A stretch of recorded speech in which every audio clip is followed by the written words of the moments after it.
Oke guys, welcome back to Daily Charting with Toshi, di mana kita akan daily chart your favorite cryptocurrencies. Oke, dalam 24 jam terakhir, cryptocurrency market meningkat sebesar 0,54%. Dengan total market cap mencapai di 861 miliar US dollars. Nah, untuk Bitcoin kita bisa lihat ada peningkatan sebesar 1,14%. Dan sekarang ada di angka 17.145. Berarti 2 PR kemarin berhasil dilakukan oleh Bitcoin. Yang pertama bertahan di atas dari EMA20, dan yang kedua menembus resisten. Tapi gue lupa tepatnya angkanya berapa ya. Tapi intinya dua-duanya berhasil seingat gue ya. Lalu untuk Ethereum kita bisa lihat ada peningkatan yang sedikit lebih besar di 1,33% di angka 1299. Nyaris ke 1300 nih. Kita lihat apakah hari ini bisa tembus atau enggak. Lalu untuk BNB dia terkoreksi sebesar 1,71%.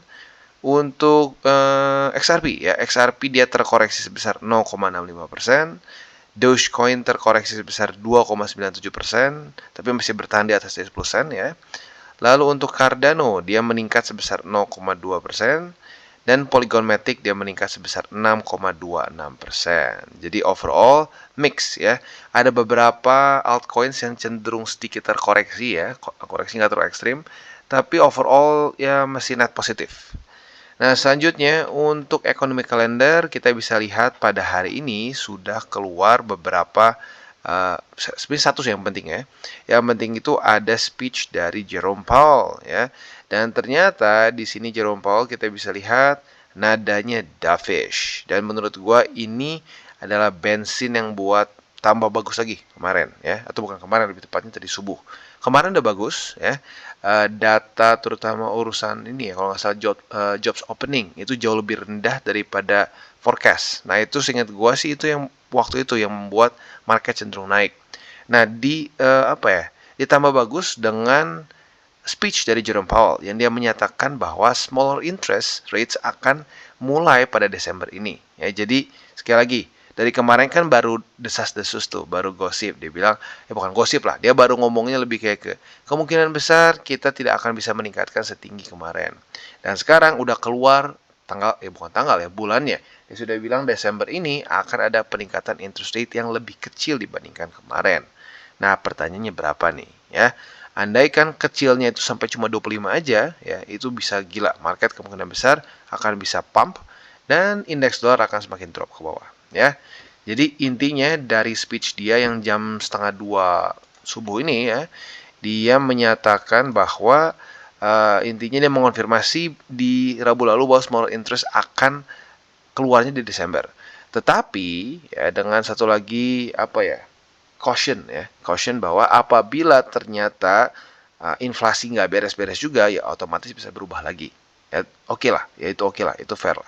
Tapi intinya for now, karena kita bisa lihat unemployment rate mulai meningkat di Amerika dan juga pelan-pelan inflasi mulai turun, the Fed mulai dovish. This is good, ya. Nah, selain dari itu kita bisa juga akan ada beberapa data penting juga pada hari ini dan dari US tentunya ya. Yang pertama akan keluar Core PCE Price Index. Nah, ini menurut gue ya. Menurut gue, Jerome Powell itu udah baca dulu data ini. Ya, otomatis kan kita dapat data ini telat. Ya, ini data udah dimiliki oleh The Fed duluan pasti. Kemungkinan besar Core PCE ini lebih rendah daripada ekspektasi. Ya, lagi-lagi ini cuma pemikiran gue ya. Karena kalau kita bisa lihat, pas banget. Hari ini sebelum keluar data si Core PCE ini, Jerome Powell udah ngomongin dovish duluan. Ya. Nah, selain dari itu, kita bisa lihat juga akan ada di sini ISM ya, ISM Manufacturing PMI. Harapan kita lebih rendah daripada forecast karena ini ngomongin soal demand ya. Apabila manufacturing masih tinggi, otomatis demand masih tinggi. Ya, jadi harapan kita ini lebih rendah daripada 49,8 dan PCE lebih rendah daripada 0,5 ya. 0,3. Nah, ada satu lagi kelewat. Untuk initial jobless claim ini juga nggak kalah penting ya. Harapan kita adalah dia lebih banyak pengangguran, ya jadi lebih tinggi daripada forecast. Kalau itu bisa terjadi, tiga-tiganya tiga-tiganya sesuai ya, bisa membuat indeks dolar melemah, itu tentunya akan membuat hari ini kripto tambah meningkat ya. Jadi kurang lebih seperti itu. Dan sekarang kita akan masuk ke charting seperti biasa ya. Kalau kita lihat di sini ya, ternyata strukturnya gue lupa, yaitu di 16.900. Dia berhasil tembus dan bukan cuma tembus, tapi daily close di atas dan signifikan juga.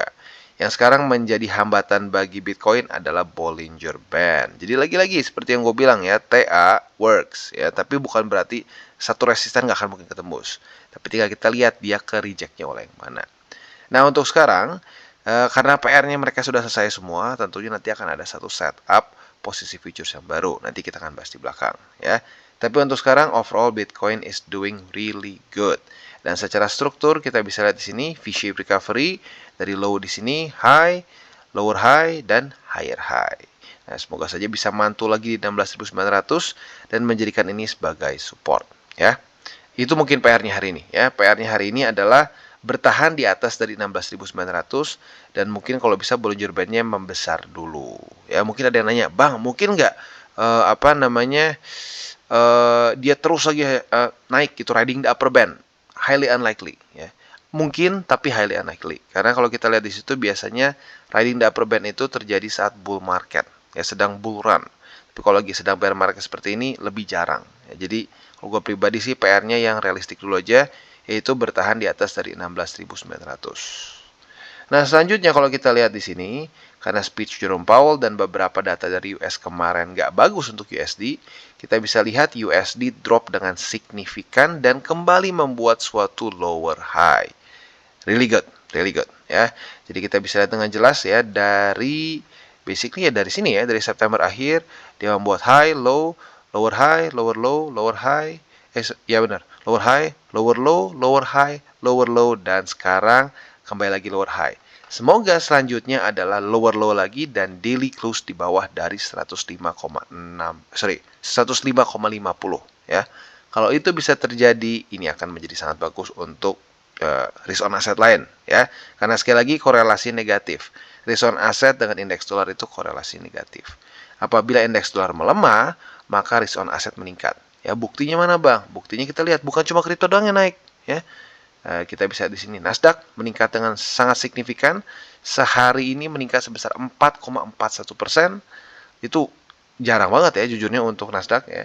Lalu S&P kita bisa lihat dia naik 3,10 ya. Ini nggak tahu kenapa sedikit nge-lag ya. Bukan internetnya nggak tahu kenapa nih si Trading View. Lalu Dow Jones dia meningkat sebesar 2,27 ya. Jadi overall seperti itu untuk makronya dan kita akan balik lagi ke Bitcoin dan buy limit selanjutnya. Tetapi sebelum kita masuk ke situ seperti biasa gue harus ingatkan dulu bahwa pertama, yang penting adalah DCWT ini bukanlah financial advice.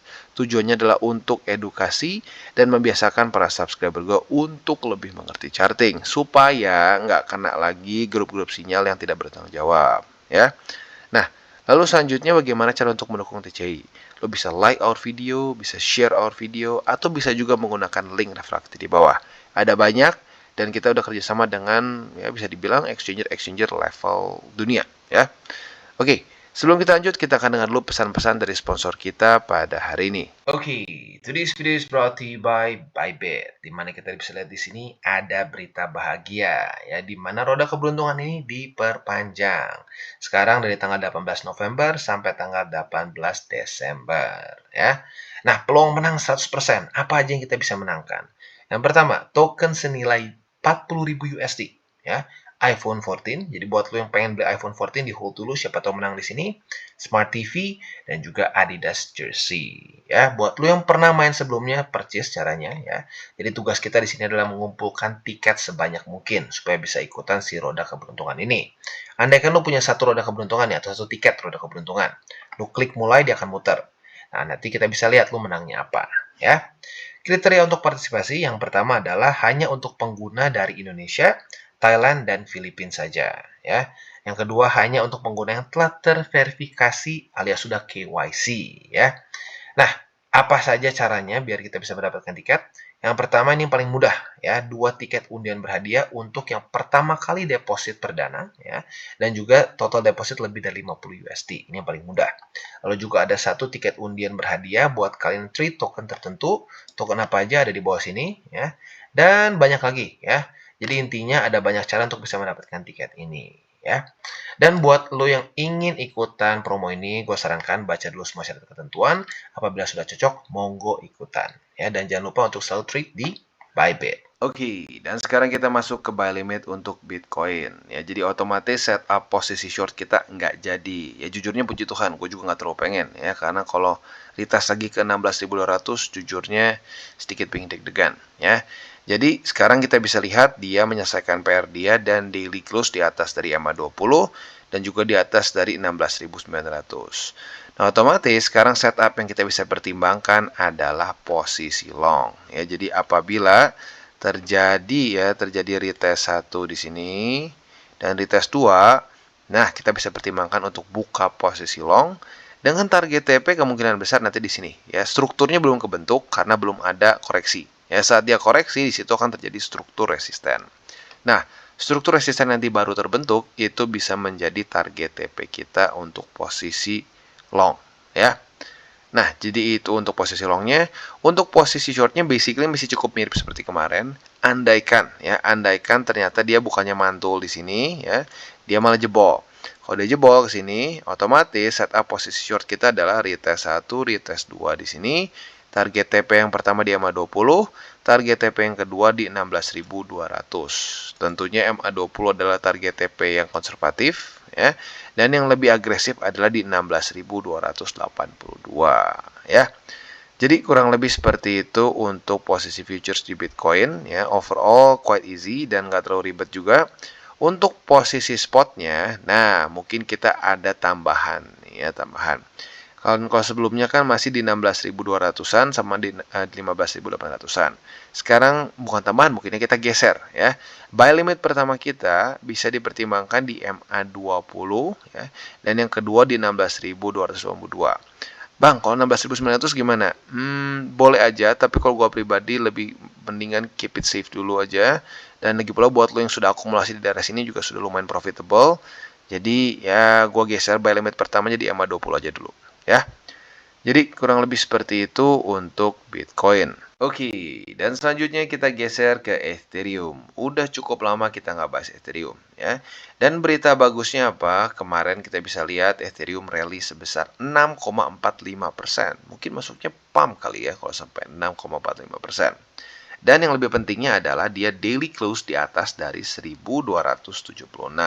Dimana sebelumnya ini adalah satu struktur support yang cukup penting, ya, beberapa kali menahan harga Ethereum.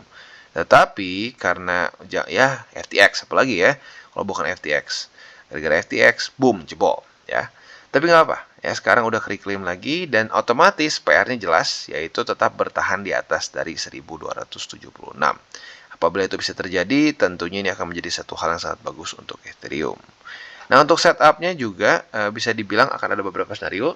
Skenario pertama adalah skenario yang bullish. Yang bullish adalah dia berhasil menjadikan ini sebagai support. Retest 1, retest 2, kita bisa pertimbangkan buka posisi long. Target TP-nya yang pertama, yang konservatif, yaitu di Bollinger Band. For now di sekitar, ya, dibulatkan di 1300, ya. Nah, buat kalian yang lebih agresif, target TP-nya bisa pertimbangkan di 1331 atau arguably boleh juga di MA50 yang nggak beda jauh juga, ya. Jadi kurang lebih seperti itu untuk posisi longnya.